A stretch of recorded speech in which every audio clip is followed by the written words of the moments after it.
Olá, está começando mais um Niso Comunidade. No programa de hoje, estamos recebendo em nossos estúdios a professora do curso de Gastronomia da Uniso, doutora Maria Silvia Campos Carvalho Gurgel, e também a aluna desse curso, Emanuele Reis. Professora Maria Silvia, muito obrigado pela sua presença. Emanuele, muito obrigado também pela sua presença. Primeiramente, vamos como de praxe do nosso programa, a gente conhece um pouco o perfil do nosso entrevistado, apesar da doutora Maria Silvia já ter participado conosco de outros programas. Doutora Maria Silvia, a sua formação, a senhora é graduada em gastronomia, depois a sua titulação, mestrado e doutorado? Não, eu não sou graduada em gastronomia, apesar de ser apaixonada pela área. A minha graduação é na área de agroindústria, alimentos, fiz meu mestrado em tecnologia de alimentos, gestão da qualidade, e o meu doutorado também em gestão da qualidade, mas usando a energia nuclear para fins pacíficos e radiação de alimentos. A senhora trabalhou então com alimentos sempre desde a graduação? Sempre na área de agroindústria. Eu sou cria da USP, eu fiz na Escola Superior de Agricultura Luiz de Queiroz, em Piracicaba, a minha graduação. A minha pós-graduação em Tecnologia de Alimentos, o mestrado também na Exalc, da USP. E o meu doutorado eu fiz no SENA, Centro de Energia Nuclear na Agricultura, também da USP. E a senhora foi responsável pela implantação do curso de gastronomia da Uniso há quanto tempo? Então, foi um desafio que eu fui convidada em 2004 para começar a pensar na implantação do curso aqui.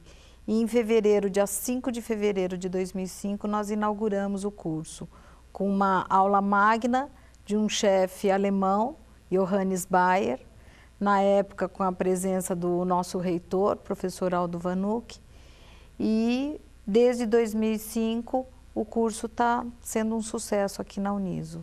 A senhora permaneceu na coordenação dele até quando? Eu permaneci até 2 anos atrás, até 2011. Hoje a coordenação do curso de responsabilidade da professora? Raquel D'Alessandro Pires. Ela ficou 2 mandatos como coordenadora e a professora Raquel assumiu agora. Exato, e eu de 2011 para cá fiquei na coordenação do curso de pós-graduação de gastronomia, que é um curso que prepara para a docência. Então, é Docências e Práticas Gastronômicas, um curso lato sensu. E esse curso está tendo muita procura, não só dos nossos egressos, mas também de alunos vindo de outras cidades? Olha, nós tivemos bastante de outras cidades, mas prevalece os nossos egressos. Mas aqueles que realmente querem ingressar na área de docência. Agora, vamos conhecer um pouco também o perfil da Emanuele Reis, que é aluna do curso de gastronomia. Emanuele, você está no último semestre do curso, é isso? Isso. Por outro lado, você estava me contando para mim, antes da gente começar o programa, a Emanuele é graduada em mecânica pela FATEC. Como é que foi a primeira escolha sua dessa profissão de mecânica pela FATEC e como é que foi cair no curso de gastronomia da Uniso? Na verdade, desde pequena eu sempre gostei muito da área de exatas. Sempre me dei muito bem em ficar quietinha, fazendo muitos cálculos e resolvendo o que precisava resolver focada. Só que depois que eu fiz a faculdade, a gente cresce e começa a surgir oportunidades de fazer algumas coisas diferentes do que a gente planeja. Então comecei a organizar algumas festas para a minha família mesmo. Em toda festa que eu organizava, alguém me dizia: você devia trabalhar com isso, você devia trabalhar com isso. E aí em 2011 eu defini que eu não ia mais realmente trabalhar com mecânica, que eu deveria começar uma empresa de eventos. Então eu comecei, e aí paralelo a isso eu comecei a faculdade e fui buscar saber sobre o curso de gastronomia da Uniso e assim, cada matéria que eu abria eu falava: nossa, é isso mesmo que eu quero, é isso mesmo. E graças a Deus estou aí, vou terminar em junho. E você chegou a atuar na área da mecânica? Da mecânica eu fiz um estágio apenas. E aí atuei em empresa de gasoduto na área da qualidade também, sempre nessa área meio de exatas, meio de uma coisa mais dentro do escritório fechado. Gostei até, mas assim, não era isso que ia me fazer mais feliz. Hoje você se realiza na gastronomia? Muito. Na verdade, o grande prazer que eu tenho, que eu falo sempre com o pessoal que está trabalhando comigo, é quando eu monto a mesa do buffet e aí a pessoa vem na fila, se serve e dali 5 minutos eu vejo a pessoa na fila de novo. Isso para mim assim vale mais do que o que eu ganho, porque é saber que eu fiz com amor e a pessoa viu isso, a pessoa percebeu, sentiu e gostou. Pelo seu sotaque, você não é sorocabana nata, você é da onde? Eu sou do Espírito Santo, do norte do Espírito Santo. E você está em Sorocaba há quanto tempo? 11 anos. Veio para cá com a família? Sim, meu pai veio trabalhar no gasoduto, na época que o duto estava passando aqui em Sorocaba, e nós viemos todos juntos. Muito bem. Você é casada? Sim. Tá, já tem filhos? Não, ainda não. Professora Maria Silvia, com relação ao curso de gastronomia, que é um curso muito procurado, a gente percebe que muda a própria história de Sorocaba com esse curso na relação gastronômica. Nós tínhamos restaurantes ou pratos muito convencionais ou dito comuns, ou aquele restaurante, o máximo que se conseguia em Sorocaba era uma massa um pouco diferenciada, quiçá numa noite, ou a pizza tradicional que a cidade oferecia. A partir do momento que o curso de gastronomia começa a colocar no mercado profissionais graduados na Uniso, começa a mudar esse perfil e Sorocaba dá um boom hoje em opções de restaurantes e, consequentemente, de pratos diferenciados. A senhora notou isso? Existem pesquisas que mostram isso, que provam isso? Olha, pesquisa propriamente dita, eu posso dizer que nós não temos. Mas o que nós percebemos é que o curso de gastronomia, ele veio de encontro a uma necessidade da cidade. Então, todos os novos restaurantes, eu posso afirmar isso com a maior tranquilidade, que trabalham com uma gastronomia diferenciada, todos, sem exceção, vieram à universidade buscar uma mão de obra qualificada. Então, esses restaurantes, eles viram em Sorocaba um potencial para desenvolver uma gastronomia realmente com mais requinte, com um pouco mais de sofisticação e, principalmente, com mais técnica e sabor. Então, eu tenho certeza, embora não tenha dados estatísticos para te apresentar, mas eu tenho certeza que esse novo conceito dos restaurantes aqui em Sorocaba foi muito em função da implantação do curso. Nós temos hoje na cidade a possibilidade de ter todos os tipos de comidas ou ainda há um nicho que ainda não foi explorado?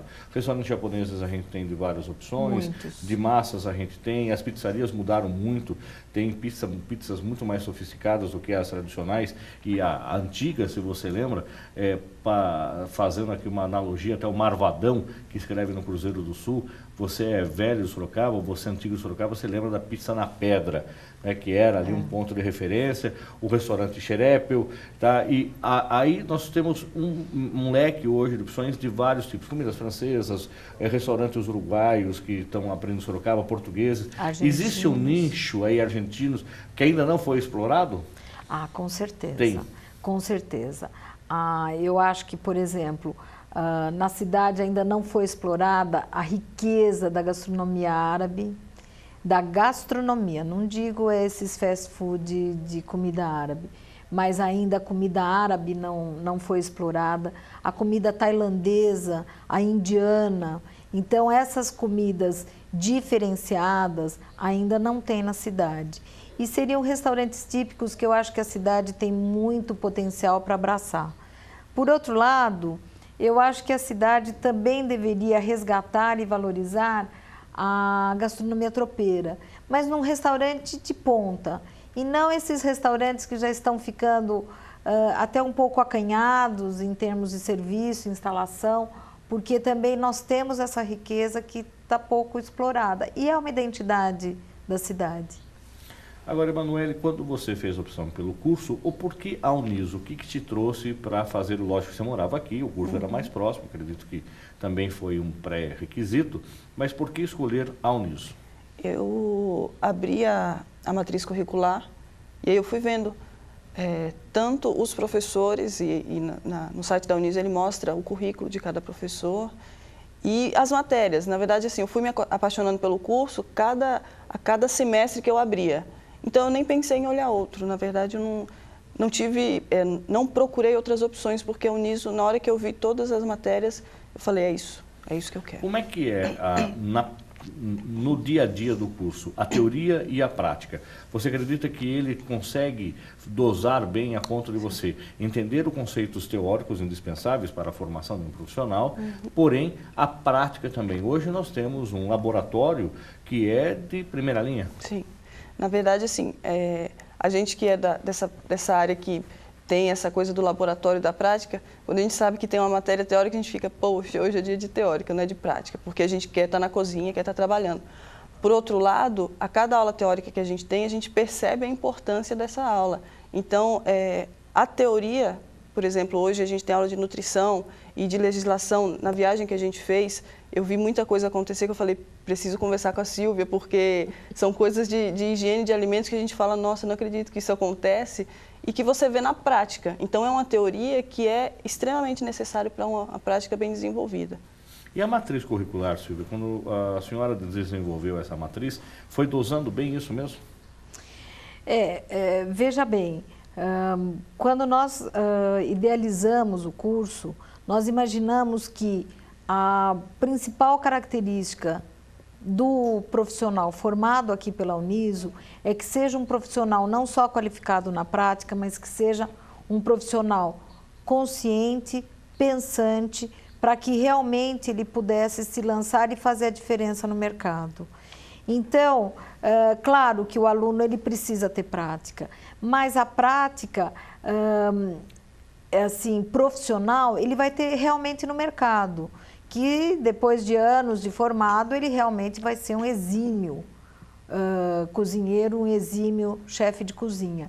Mas, como a Emanuele citou bem, mas ele tem que ser consciente, para ele ter uma ética para trabalhar, ele tem que ter um olhar crítico do mercado, um olhar crítico das suas ações, para que realmente seja um profissional que comece a fazer a diferença e, principalmente, que ele seja um profissional que respeite aquele cliente que está consumindo o prato que ele fez.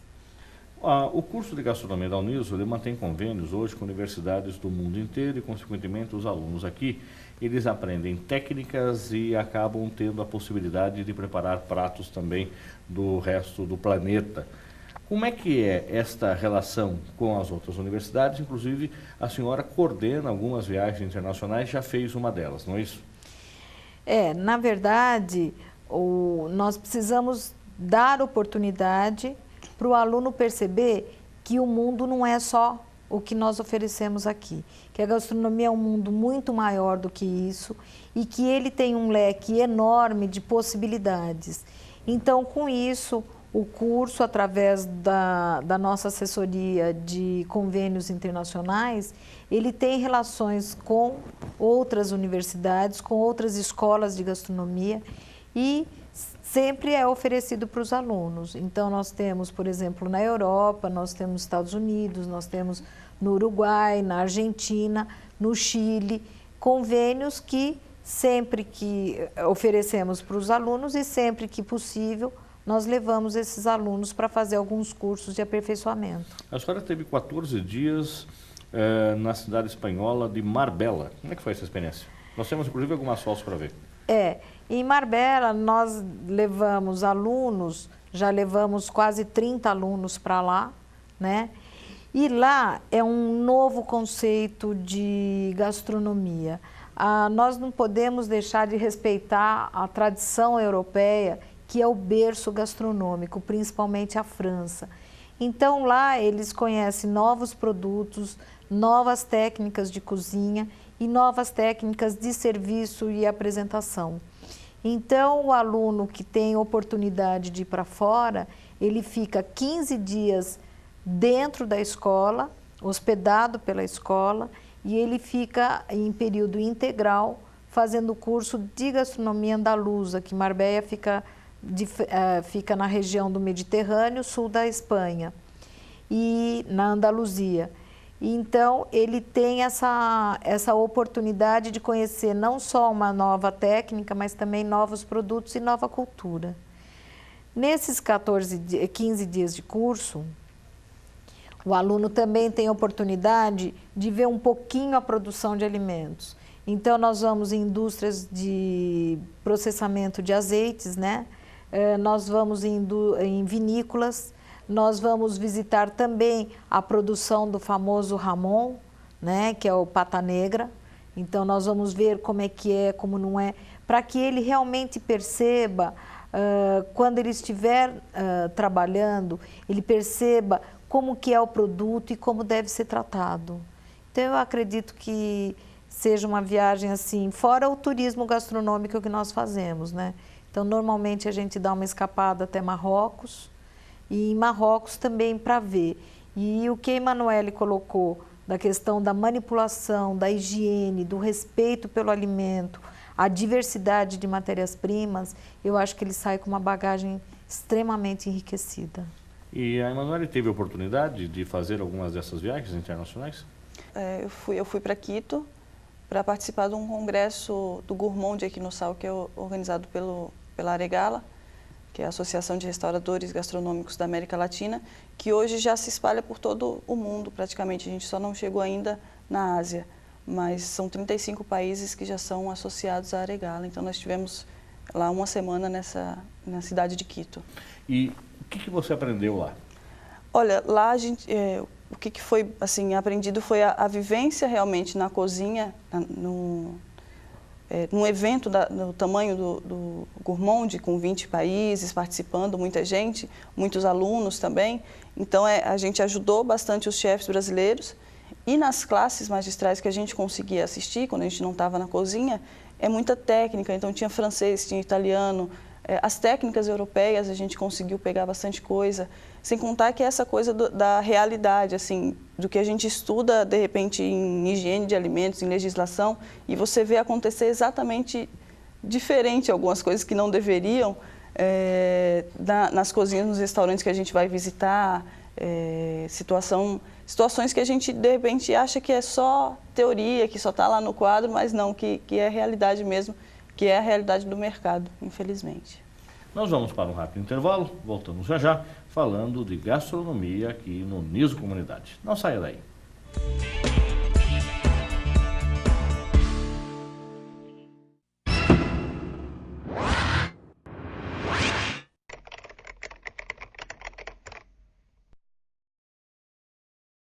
Todos os dias você desperta para uma nova vida. Renasce para um mundo que acontece num piscar de olhos. Por isso é importante poder confiar em algo além da sua visão. A Cruzeiro FM leva ao seu rádio a informação segura, atual, exata e imparcial. Assim você fica sempre informado de tudo o que acontece diante dos seus olhos, mesmo quando eles estão fechados. Cruzeiro FM. Você confia de olhos fechados e ouvidos bem abertos. O homem descobriu que podia muito mais quando passou a andar junto, na companhia uns dos outros. Desde criança, quando se juntou ao grupo de amigos, à classe de balé ou ao time de futebol. Porque juntos podemos cuidar de quem precisa. Porque podemos escolher entre ficar juntos ou não. Podemos escolher entre sorrir juntos ou deixar o sorriso de lado. Mas podemos sempre voltar atrás e crescer, porque juntos podemos fazer mais um pelo outro. 40 anos de Unimed Sorocaba. De olho no futuro, nosso presente é cuidar de você.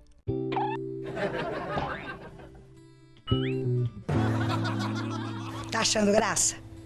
Você está achando graça porque pode me ver. Mas já pensou nas milhares de pessoas que não enxergam por falta de doadores de córneas? Não pensou? Então pense. Doe seus olhos e avise a sua família que você é um doador. Nos dê essa alegria. Faça a vida de um deficiente visual mais alegre. Banco de Olhos de Sorocaba. O primeiro, porque tem você.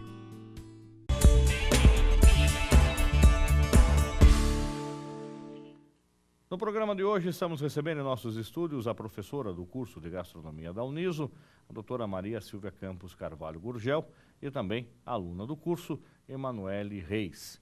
Professora, a gente estava falando a respeito da cozinha internacional antes do nosso intervalo. A Emanuele teve a oportunidade de fazer uma participação em Quito, no Equador, onde também aprendeu muita coisa e viu muita coisa. Como é que funciona a teoria e a prática quando parece que ela se preocupou com a higiene dos alimentos? É questão de legislação de cada país? É questão de cultura de cada país? Como é que a senhora entende isso? Olha, são vários fatores que contribuem para que haja essa diversidade em termos de práticas de higiene, em termos de legislação. Nós temos que lembrar que existe uma legislação internacional, que é o Códex Alimentários, que realmente ele rege uma condição mínima para a produção, comercialização e consumo de alimentos, né? E nós percebemos que um dos fatores assim, mais importante é a questão do conhecimento, da educação. Então, você percebe alimento, às vezes, sendo comercializado em cima de jornal, por falta de conhecimento. Eu acredito que o ser humano, ninguém faz nada de errado propositadamente para causar um dano ao cliente. Embrulhar carne em jornal, ou na feira livre se vender jornal para embrulhar frutas e verduras. O que isso foi abolido? Exatamente, aqui no Brasil. Mas se você sair, você percebe muitas coisas.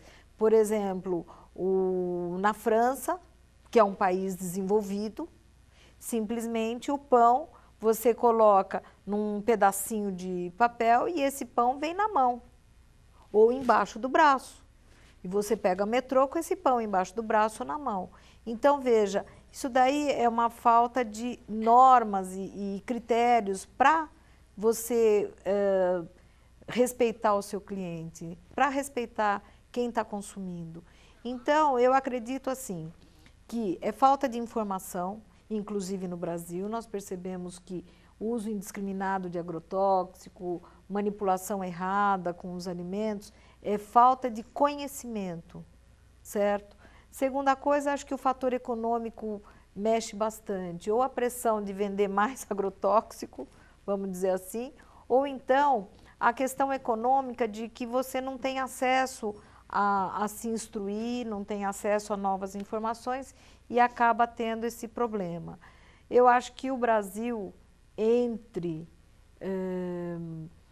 os diversos países que nós vemos aí comercializando alimentos, ele ainda está numa média boa, mas ainda nós temos fatos assim de falta de higiene, falta de tudo no alimento, ainda você vê que é bastante comum aqui. Manuela, o que chamou a sua atenção, o que te incomodou lá quando você viu e você comentou 2 vezes já no primeiro bloco?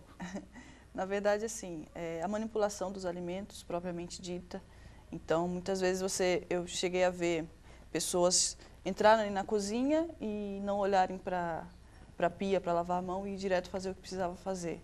Isso, para mim, já é uma coisa muito crítica.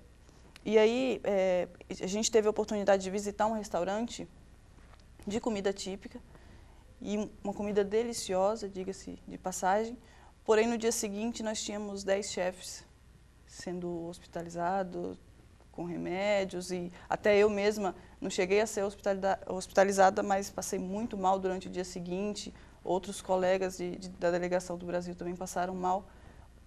O que tinha na comida a gente não sabe, mas a gente sabe que de alguma forma inadequada ela foi feita. Falta de repente, na hora de finalizar um prato que já passou pelo cozimento, que não vai mais para a panela, na hora de finalizar esse prato, ao invés de colocar uma luva para pegar no alimento, vai com as mãos. Então, são, às vezes, coisas que alguém pode dizer é chatice, são detalhes pequenos que não vai fazer diferença, mas faz diferença, faz toda a diferença.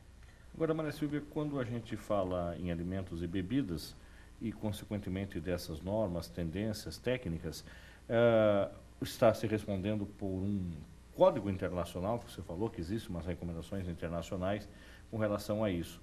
Mas o bom senso é óbvio que deve prevalecer muitas vezes, né? Quer dizer, que você entrar numa cozinha e começar a mexer nos alimentos sem nem lavar as mãos ou utilizar uma luva para fazer manipulação, algumas coisas são muito básicas e convencionais, que você pode até usar em casa. Mas sabe o que acontece? Acontece o seguinte, existem 2 fatores críticos na cozinha. O primeiro fator é que é cultural. Então, antigamente funcionava assim. O que você sabe fazer? Nada. Tá bom, então você vai para a cozinha.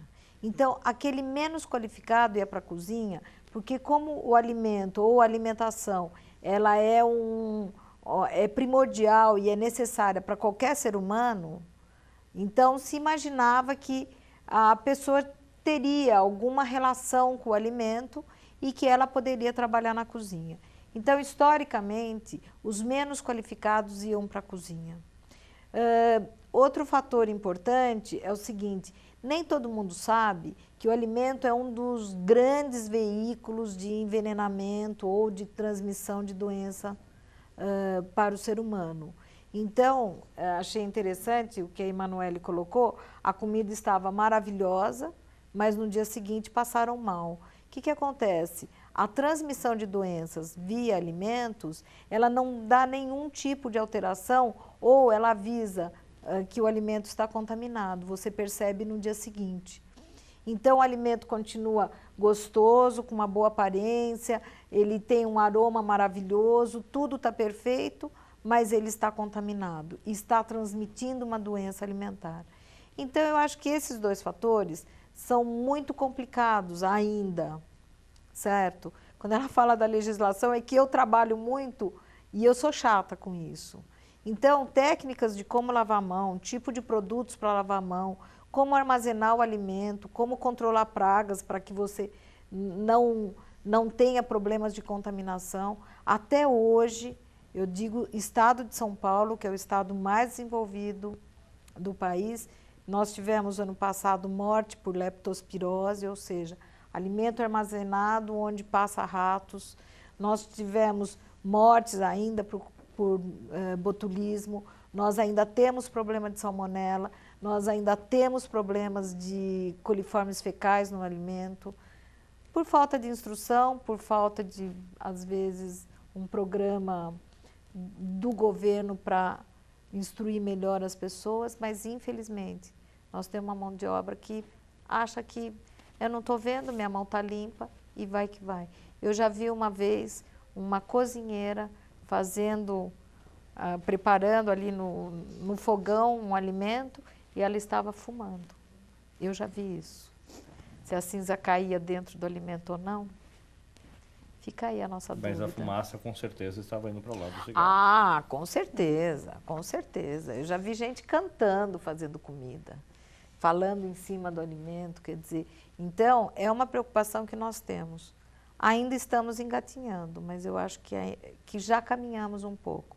A legislação brasileira da Anvisa é bastante boa e se tivermos programas para aplicá-la com responsabilidade, através de programas de qualidade, dentro de uma lanchonete, de um carrinho ambulante de alimentos, na feira, nossa, nós teríamos uma qualidade muito melhor, uma segurança alimentar garantida. E uma curiosidade, e as tábuas de madeira, ou as tábuas que obviamente são aí de madeiras e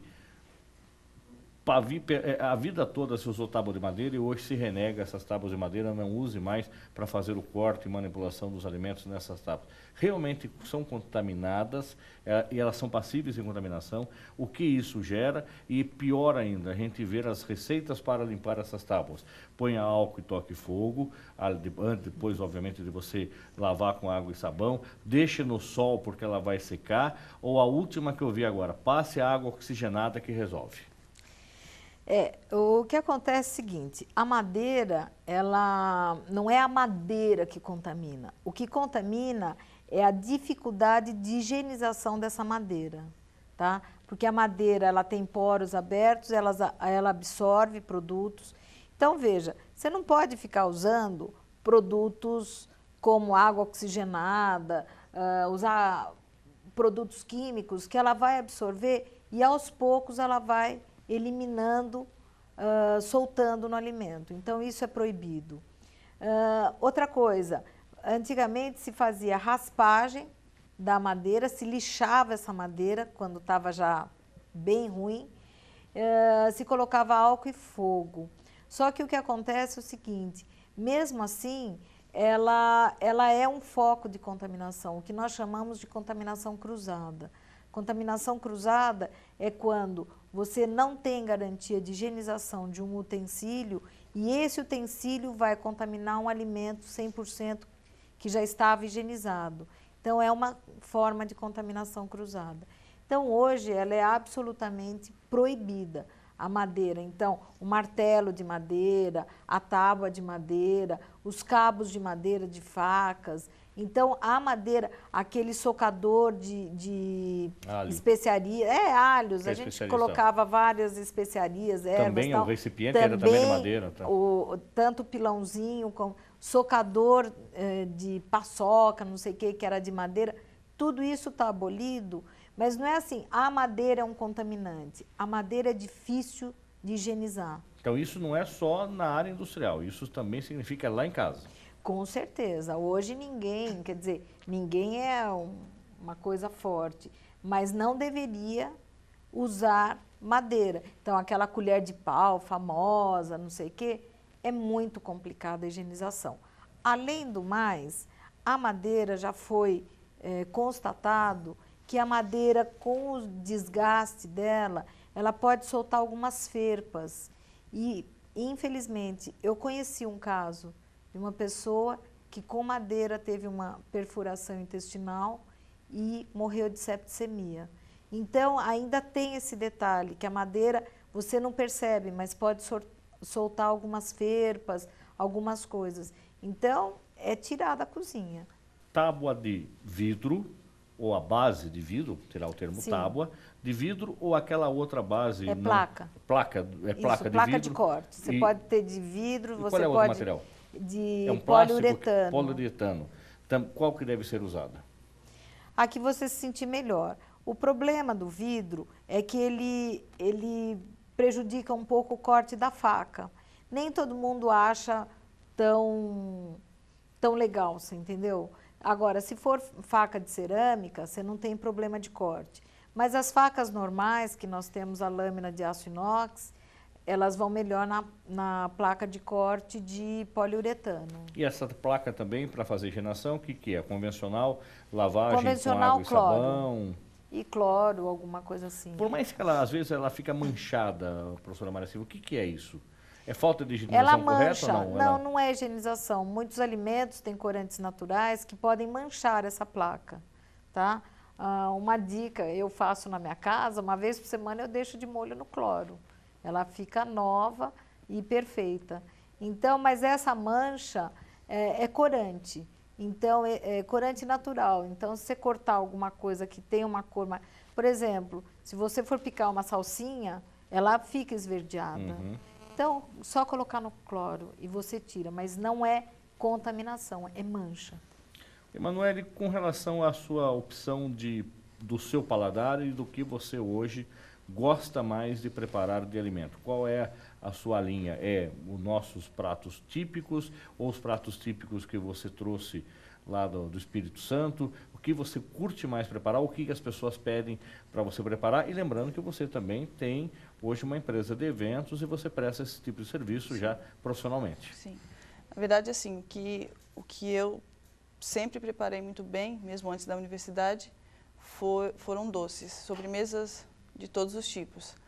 Mas, assim, assim que eu terminar a universidade, eu quero me especializar na comida do Nordeste do Brasil. Então, não é nem a capixaba, nem a paulista, na verdade. Eu quero escolher um estado do Nordeste, e isso para mim vai ser a maior dificuldade, porque eu gosto muito de todos, mas eu vou escolher um estado do Nordeste para eu me especializar.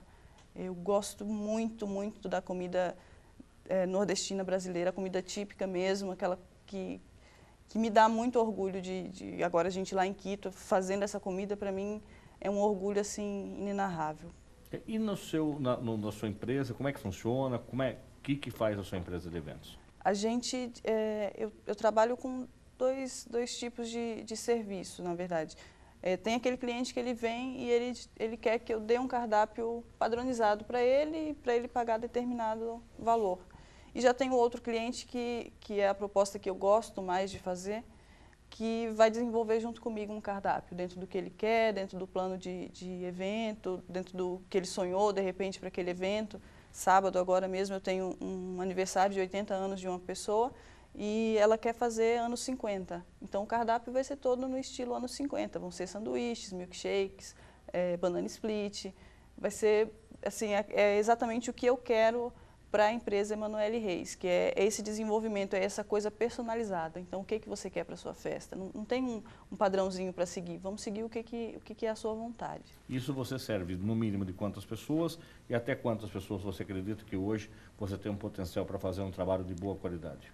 Olha, a partir de 20 pessoas, a gente já trabalhou a domicílio, né? Com 20 pessoas a gente já trabalhou. E até umas 250 pessoas a gente já atendeu também tranquilamente. Agora, essa tendência, professora Maria Silvia, que eu acho que é muito gostoso a gente ouvir de um aluno, é essa questão do empreendedorismo.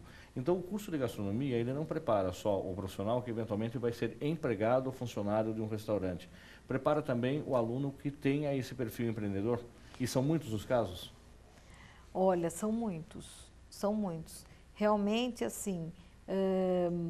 grande parte dos alunos, eles partem para essa questão do empreendedorismo ou da questão da gestão. Eu tenho alguns alunos que partiram para a questão da consultoria e vários restaurantes adotaram esses alunos como consultores. Eu tenho alguns alunos que foram mais para a gestão, então eles perderam um pouco o contato da comida, da cozinha, mas eles estão na gestão. E muitos alunos foram para empreendedorismo. A grande maioria que vai para empreendedorismo vai ou para evento ou vai desenvolver o conceito do personal chef, que é o que eles estão fazendo bastante. Então, são aqueles que vão na casa do cliente para fazer um jantar ou um almoço familiar ou para aquele grupo de amigos. Não exatamente assim, é um aniversário, um casamento, alguma coisa assim. Eles vão assim, olha, no domingo eu vou receber mais pessoas, eu quero alguém fazendo a comida. E eles vão desde montando o cardápio, eles fazem toda a comida, fazem todo o serviço, entregam a casa em ordem. Então, isso daí tem sido muito bem aceito. Eu tenho alguns alunos, e não são poucos, que montaram alguns estabelecimentos aqui. Montaram ou restaurante, montaram bistrô. Então, na semana passada, mais um aluno inaugurou um novo estabelecimento aqui em Sorocaba. Então, ou eles vão para a parte de bar e apresentando porções mais gastronômicas, mais gourmet. Então, eu tenho vários que montaram assim, estabelecimentos mesmo. E eu sei que estão indo bem. Nós vamos para um rápido intervalo, voltamos já já, falando de gastronomia aqui no Niso Comunidade.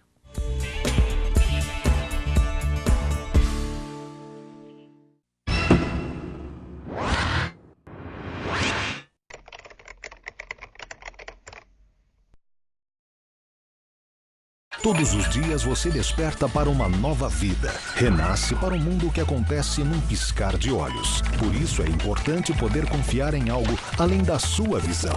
A Cruzeiro FM leva ao seu rádio a informação segura, atual, exata e imparcial.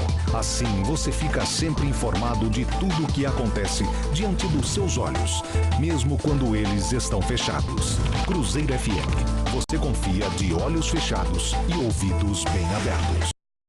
O homem descobriu que podia muito mais quando passou a andar junto, na companhia uns dos outros. Desde criança, quando se juntou ao grupo de amigos, à classe de balé ou ao time de futebol. Porque juntos podemos cuidar de quem precisa. Porque podemos escolher entre ficar juntos ou não. Podemos escolher entre sorrir juntos ou deixar o sorriso de lado. Mas podemos sempre voltar atrás e crescer, porque juntos podemos fazer mais um pelo outro. 40 anos de Unimed Sorocaba. De olho no futuro, nosso presente é cuidar de você.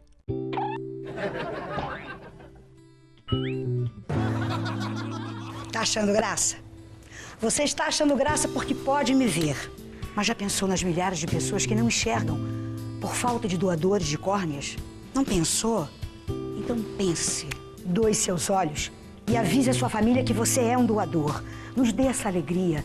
Faça a vida de um deficiente visual mais alegre. Banco de Olhos de Sorocaba. O primeiro, porque tem você.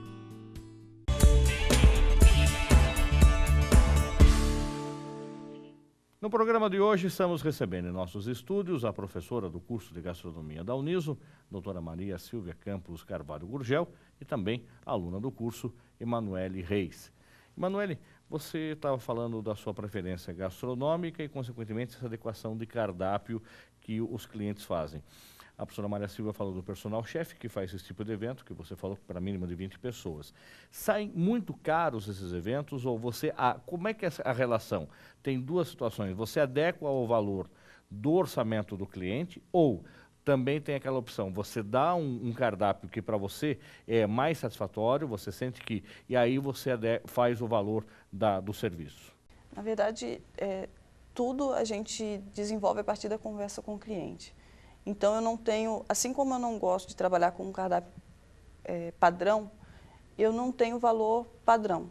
Então, de acordo com o que ele quer e de acordo com o que ele pode gastar. Então, ele vai me falar o que ele tem para gastar e aí na nossa conversa eu vou dizer, olha, isso dá para fazer, isso não daria. Para fazer isso a gente teria que agregar um pouco mais de valor. Então, o valor ele não é padronizado também. A gente, de acordo com a nossa conversa, é que a gente desenvolve sim. Dá para ter uma ideia, por exemplo, num evento para 20 pessoas, um valor médio para se gastar e se você pudesse ilustrar aí com a entrada, o prato principal e uma sobremesa? Então, de repente, olha, há um tempo atrás a gente fez uma comida, ele criou uma comida italiana. Então, nós fizemos algumas brusquetas para a entrada, uma variedade pequena de brusquetas, 2 massas como prato principal e um tiramisu de sobremesa. Por esse cardápio, e acompanhado de vinho, né, de vinho para as massas, por esse cardápio a gente cobrou R$50 por pessoa.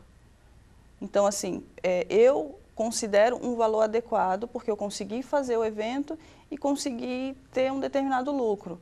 Algumas pessoas que já estão, de repente, com mais tempo de serviço, já têm um nome, cobrariam, de repente, até 50% mais do que eu cobrei. Mas aí é uma questão de cada empresa mesmo. Eu costumo trabalhar assim, eu vejo o que eu preciso para fazer o evento, de tudo, todos os valores, todo o custo real do evento, e coloco um percentual de lucro para mim, que eu acho adequado, e aí a esse valor eu não agrego mais nada, esse valor é o valor que eu passo para o cliente. E você faz na casa do cliente, utilizando os utensílios do cliente, ou você acaba levando o seu material de trabalho? Os meus, eu levo os meus materiais de trabalho, sempre. Tá, é mais fácil de você trabalhar porque você tem melhor, e você conhece. Melhor, é mais garantido, né? É mais garantido. E pratos e talheres, copos, como é que funciona? Você usa de cliente ou você também pode levar? Eu normalmente levo, é muito difícil eu usar o do cliente. Normalmente eu levo, a não ser que ele tenha alguma coisa especial que ele goste e tal. Mas assim, como a gente começa com 20 pessoas, normalmente as pessoas não têm a porcelana igualzinha para 20 pessoas, as taças iguais para 20 pessoas, então eles já pedem até para a gente levar mesmo para ficar uniforme.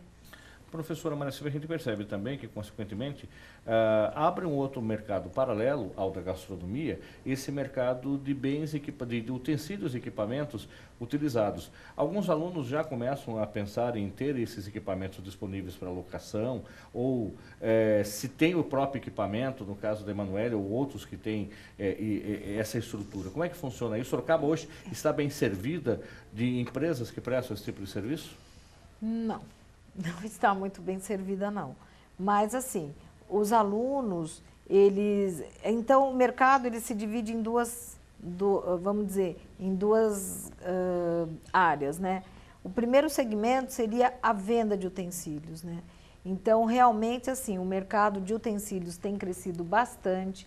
Nós percebemos que equipamentos e utensílios têm cada vez mais desenvolvido produtos que vão facilitar a vida do chefe e também vão dar uma padronização, um bom resultado em função de utensílios adequados e equipamentos também. Então, isso daí é um mercado que está crescendo muito, tem lançamentos assim maravilhosos, né? Então, você se encanta. Chegou agora a linha de silicones, então você tem assim uma série de produtos novos, são eficientes, são resistentes e dão um resultado melhor. Então, a venda de utensílios é um segmento que está aumentando bastante. Por outro lado, locação de utensílios, e aí a gente já pensa mais em salão, né?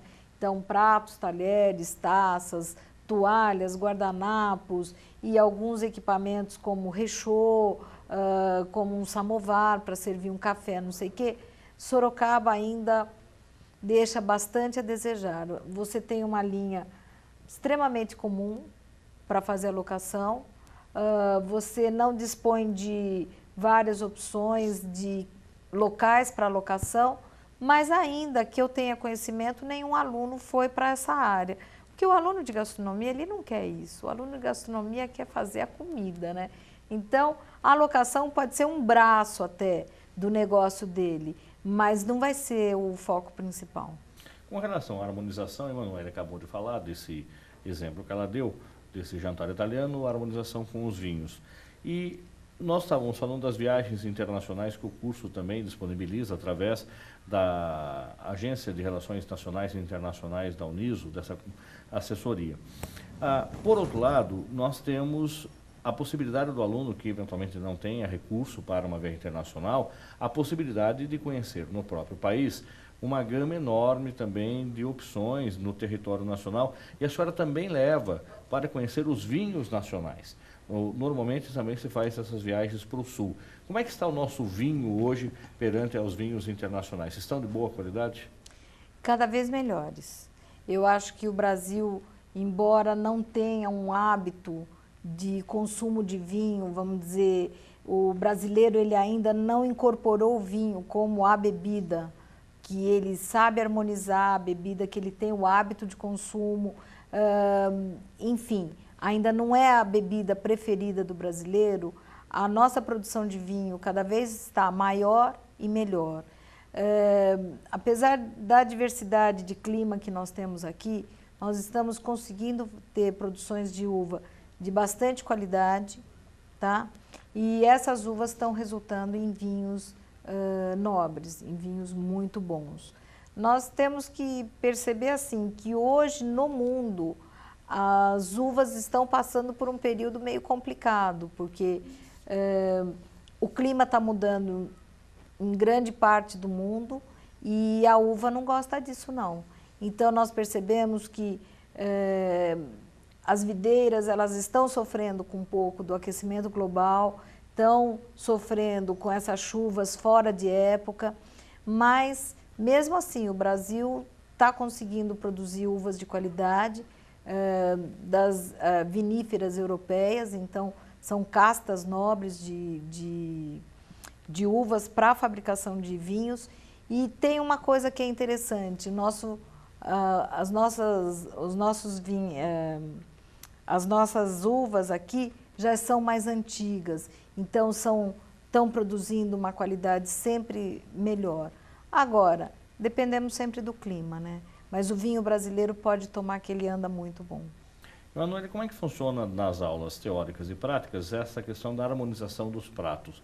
Vocês têm também experiências e fazem essa degustação e consegue ficar claro quando você também oferece a opção do vinho branco, do vinho tinto, do vinho suave, do vinho rosé, do vinho frisante, enfim, dessa enorme variedade também de vinho para o cliente? Vocês têm essa aula?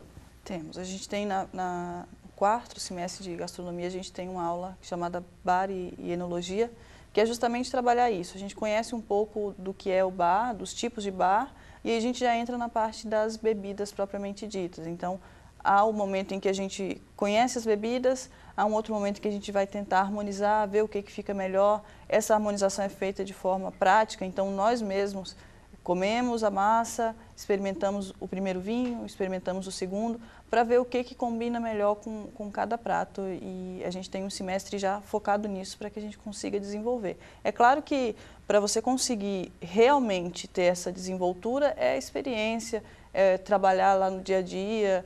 A gente mesmo, quando precisa desenvolver um cardápio, a gente tem que correr atrás e buscar, porque acredito que em todas as matérias do curso, só a vivência na faculdade não é o suficiente. Você tem que, além disso, procurar saber mais, buscar, pesquisar, porque senão não dá. Mas a gente tem sim essa matéria. Agora, professora Maria Silvia, a cachaça é a bebida nacional e também acredito que a cerveja é a bebida alcoólica mais consumida no Brasil. Como é que está a cachaça brasileira e o consumo de cerveja, que deixou de ser uma cerveja convencional para também se transformar numa bebida gourmet, e você tem uma gama de variedades, e Sorocaba, inclusive, hoje produz cerveja também, acredito que de boa qualidade. Então, quando nós trabalhamos o conteúdo de bar e enologia, nós temos algumas aulas sobre cerveja. E uma das coisas que nós mais discutimos é que a cerveja ela quer sair dessa questão de ser popular, né? E hoje a cerveja ela está ganhando um status de uma bebida diferenciada e gourmet, como você disse, né? Então hoje já existe o beer sommelier, que seria o harmonizador de cervejas, na qual ele vai harmonizar o prato que está sendo servido com a cerveja. É um movimento que começou há uns 5 anos atrás, é um movimento que tem crescido, mas ainda é extremamente incipiente, extremamente pequeno. Hoje se percebe o desejo de conhecer novas cervejas ou outro produto, porém, a cerveja Pilsen ainda é a mais consumida, é aquela que todo mundo gosta, então eu experimento uma cerveja diferente e volto para a Pilsen. Então, é um movimento que vai demorar muitos anos para pegar. É muito difícil num jantar, quando você quer fazer um jantar mais fino em casa, a pessoa falar assim, olha, eu quero uma cerveja para o prato de entrada, eu quero a cerveja certa para o principal e uma cerveja para a sobremesa. Hoje nós temos cervejas que harmonizam muito bem com algumas sobremesas. Então, não. Ou você entrou na cerveja e você começa com a Pilsen, ela direto numa refeição, se for um jantar ou uma refeição informal. Numa formal, você já fala, eu quero vinho. Mesmo que as pessoas que vão para esse jantar não gostem tanto de vinho, mas o vinho ele dá a elegância e o tom para o evento que você está pretendendo oferecer. Então, a cerveja ela está mudando, a harmonização de cerveja já chegou, mas ela entrar no conceito e no dia a dia das pessoas ainda vai levar muitos anos. Inclusive na Alemanha ainda não pegou, mas vai pegar. É uma grande tendência. E a cachaça? A cachaça. A cachaça versus pinga. Então, a cachaça versus pinga é um assunto que traz muitas controvérsias, né? Na verdade, as normas técnicas hoje diz o seguinte, que pinga você fala para aguardente de cana não envelhecida.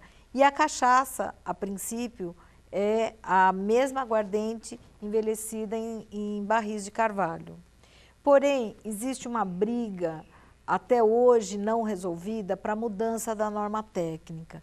O que se pretende é que pinga seja toda aguardente de cana produzida industrialmente e a cachaça de forma artesanal. E ainda essa norma técnica não mudou. A nossa cachaça, ou a nossa aguardente de cana, vamos chamar assim, ela tem uma origem muito humilde. Então, a cachaça, ela vem da época dos escravos, que havia uma fermentação do caldo de cana dos engenhos, que produziam açúcar, e essa aguardente era consumida também pelos escravos, meio como para aliviar a dor, né? Então, quando eu dou uma aula de cachaça, eu falo assim, gente, é ridículo nós observarmos que você vai numa cachaçaria pedir uma caipirinha de vodka. É um contrassenso. É uma bebida extremamente nobre, uma bebida que nós deveríamos considerar quase o uísque brasileiro. Porém, ele não tem uma origem tão nobre, então acaba acontecendo assim. Se você quer menosprezar uma pessoa, você fala, é pinguço, é cachaceiro, né? Então, eu até brinco na aula e digo assim, se você chegar numa casa e você fala assim, bebe alguma coisa, e você fala assim, eu aceito uma cachaça, você já fica depreciado de cara, né? Porque, nossa... Já criou um estigma ali, né? Já tem um estigma. Agora, se fala assim, não, eu aceito um uísque, nossa, é uma pessoa de bom gosto. E nada mais é do que são duas aguardentes, uma de cana, outra de malte. Então, por que essa depreciação? Existe um movimento, mas também eu acho que internamente vai demorar bastante. Agora, lá fora, é uma bebida nobre, maravilhosa, uma bebida muito valorizada e que se exporta assim com uma maestria. O Brasil produz um produto assim perfeito.